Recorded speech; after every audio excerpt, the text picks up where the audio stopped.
Hello viewers, আরও একটি নতুন ভিডিওতে আপনাকে স্বাগতম। আমি আজকে দেখাবো হচ্ছে তোশিবা ড্রাইভার 2809A কীভাবে খুব সহজে ইনস্টল এবং ডাউনলোড করতে পারবেন। তো তার জন্য চলেন ভিডিওটি শুরু করা যাক।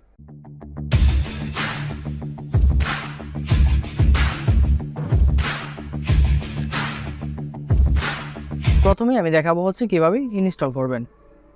তো আমাদের মধ্যে অনেকের যে প্রবলেমটা হয়, দেখা যাচ্ছে যে ড্রাইভারটা খুব সহজে আমরা ডাউনলোড করতে পারছি, কিন্তু ইনস্টলে গিয়ে আমরা অনেক প্রবলেম ফেস করি। আজকে আমি ইনস্টলে কী কী প্রবলেম হতে পারে সেই বিষয় নিয়ে একটু আলোচনা করব, প্লাস ইনস্টলটা কীভাবে করবেন সেই বিষয়টিও দেখাবো। তো প্রথমেই দেখেন ডাউনলোড করে নেবেন। ডাউনলোড করার পর ঠিক এরকম একটি ফাইল আপনার সামনে পেয়ে যাবেন। ডাউনলোড করার পর যে জিপ ফাইলটি পাবেন সেটি যখন আনজিপ করবেন ঠিক এরকম একটি ফাইল আসবে। দেন ফাইলটিকে আমি একটু আনজিপ করে নেব। তো জিপ ফাইলকে আনজিপ করার জন্য যে কাজটি করতে হবে, আপনাকে অবশ্যই আপনার কম্পিউটারে উইনরার ডাউনলোড করা থাকতে হবে। অর্থাৎ উইনরার দিয়েই কিন্তু খুব সহজে জিপ ফাইলটি আনজিপ করা যায়। তো উইনরার যদি কারো কম্পিউটারে না থাকে, আমি আই বাটনে একটি ভিডিও দেওয়া থাকবে অথবা ডেসক্রিপশনে আমি লিঙ্ক দিয়ে দেবো, সেখান থেকে গিয়ে আপনারা উইনরার ডাউনলোড করে নিতে পারবেন। তো উইনরারে ওপেন করার পর ঠিক এরকম একটা ইন্টারফেস আসবে। সেখানে আপনি প্রথমে পেয়ে যাবেন হচ্ছে পাসওয়ার্ড। যেহেতু এই জিপ ফাইলটি আনজিপ করার জন্য একটি পাসওয়ার্ড লাগবে, অর্থাৎ এটি যখন আপনি ইনস্টল দিতে যাবেন বিশেষ করে, তখন আপনার সামনে অবশ্যই একটি পাসওয়ার্ড দিতে হবে। তো পাসওয়ার্ডের জন্য পিডিএফ ফাইলটি ওপেন করে নেবেন। ওপেন করে পাসওয়ার্ডটা নিয়ে নেবেন। দেন এই ফাইলটি ওপেন করব আমরা। ওপেন করার পরে একটু সবার নিচ দিকে যদি স্ক্রল করি, সবার নিচে পেয়ে যাব হচ্ছে সেট আপ। এই সেট আপের উপর ক্লিক করবেন। তো সেট আপের উপর যখন ক্লিক করব, দেখেন মাউসের পয়েন্টারটি রেখে যখন ডাবল ক্লিক করা হবে, করার পর দেখেন এটি একটি পাসওয়ার্ড চাচ্ছে।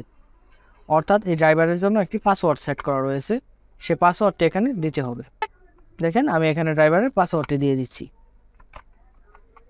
পাসওয়ার্ডটি দেওয়ার পর যখন ওকেতে প্রেস করব, প্রেস করার পরে দেখেন অটোমেটিকলি এটি এক্সট্রাক্ট হয়ে যাবে। এক্সট্রাক্ট হওয়ার পর ঠিক এরকম ইন্টারফেস আসবে। সেখান থেকে গিয়ে আপনাকে পারমিশন অ্যালাউ করে দিতে হবে। দেন ইয়েসে প্রেস করব। ইয়েসে প্রেস করার পর আমাকে নতুন আরেকটি ইন্টারফেসে নিয়ে যাবে এবং সেখান থেকে হচ্ছে আমার ইনস্টলের মূল প্রসেসিংটি শুরু হবে। তার জন্য যে কাজটি করতে হবে, এই দেখেন আমার কম্পিউটারে ঠিক এই যে এই অংশটুকু দিয়ে এই জায়গায় পিছনের অংশ দিয়ে আমরা অবশ্যই ইউএসবিটি কানেকশন করে নেব। এই হচ্ছে আমার ইউএসবিটি আমি আমার কম্পিউটারের সাথে সংযুক্ত করে দিচ্ছি। দেওয়ার পর ইউএসবির অপর আরেকটি প্রান্ত রয়েছে, সেটি হচ্ছে আমাদের ফটোকপি মেশিনের পিছনে ঠিক এই জায়গা দিয়ে দেখবেন, এখানে দেখবেন একটি জায়গা রয়েছে যেখানে ইউএসবি কেবলটি লাগিয়ে নিতে হবে। তো আমার দুই জায়গায় লাগিয়ে নিলাম। এক প্রান্ত হচ্ছে ফটোকপি মেশিনের সাথে, আরেক প্রান্ত কম্পিউটারের সাথে। দেন আমি বিদ্যুৎ সংযোগ দেব ফটোকপি মেশিনে এবং সুইচটি অন করে দেব। সুইচটি অন করার পর আমার মেশিনে দেখেন লাইট জ্বলে গেছে, তার মানে আমার কাজ আপাতত ওকে। দেন আমি আবার চলে আসবো হচ্ছে এইখানে আমার কম্পিউটারে। আসার পর আমি এখানে নেক্সটে ক্লিক করব। নেক্সটে ক্লিক করার পরে আবার নেক্সটে ক্লিক করার পর নেক্সট ক্লিক করার পর সর্বশেষ ফিনিশে চলে যাবেন। এখন হচ্ছে আমি দেখাবো হচ্ছে কীভাবে ইনস্টল করবেন। এখন দেখাবো হচ্ছে কীভাবে ড্রাইভারটি ডাউনলোড করবেন। তো ডাউনলোড করার জন্য কম্পিউটারে যে কোনো একটা ব্রাউজার ওপেন করে নেবেন। ওপেন করার পর একটা লিঙ্ক দেবো আমি ভিডিও ডেসক্রিপশন অথবা ফার্স্ট কমেন্টে, সেই লিঙ্কটি এখানে প্রেস করে দেবেন অথবা লিঙ্কের উপর ক্লিক করবেন। ক্লিক করার পর দেখেন ঠিক এরকম একটা ইন্টারফেস আসবে। এখান থেকে আপনি দুটা ফাইলই একসাথে ডাউনলোড করে নেবেন। একটা হচ্ছে পাসওয়ার্ড আর একটা হচ্ছে ড্রাইভার। তো ড্রাইভার যদি ডাউনলোড করেন তাহলে কিন্তু পাসওয়ার্ড পাবেন না। তো ড্রাইভার এবং পাসওয়ার্ড দুটি ফাইলই মাউস ড্র্যাগ করে সিলেক্ট করবেন, মাউসের রাইট বাটন ক্লিক করবেন, দেন ডাউনলোড করবেন ক্লিক করবেন।